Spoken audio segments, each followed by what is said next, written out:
ஸ்ரீமத் பாகவதம் 60ஆம் பகுதி.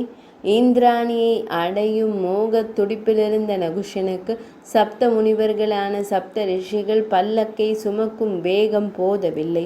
அவர்கள் ஆமை போல் மெதுவாக செல்வதாக தோன்றியது. எனவே எரிச்சலுடன் சர்ப்ப சர்ப்ப என்று தன் கால் கட்டை விரலால் ரிஷி முனிவர்களை குத்தி தூண்டினான்.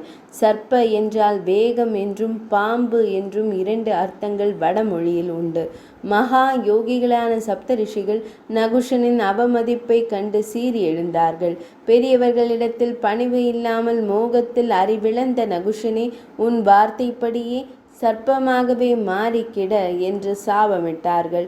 அடுத்த நொடியே பெரும் மலை பாம்பாக மாறி பூமியில் விழுந்தான் நகுஷன்.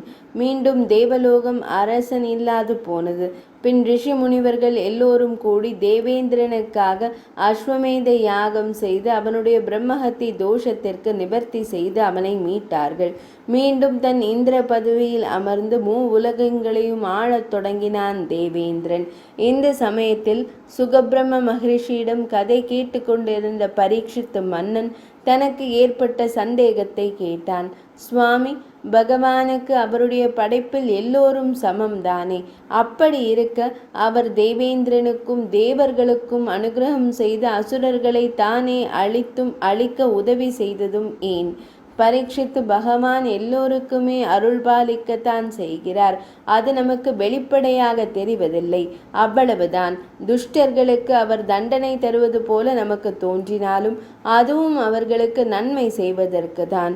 பக்தி, ஸ்நேகம், மையல், காமம், பயம், விரோதம் என்ற 5 வகைகளுமே பகவானை அடைவதற்கான மார்க்கம்தான்.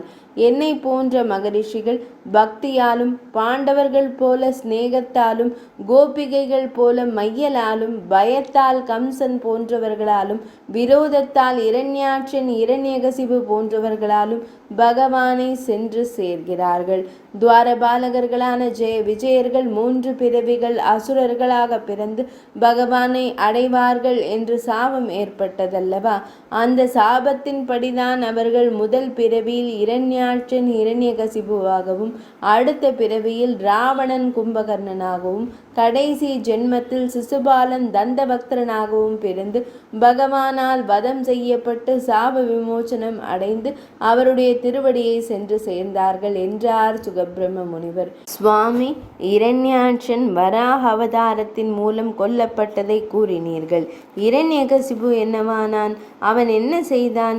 இரண்யகசிபுவின் கதையை கூறத் தொடங்கினார் சுகமுனிவர். 60ஆம் பகுதி நிறைவடைந்தது.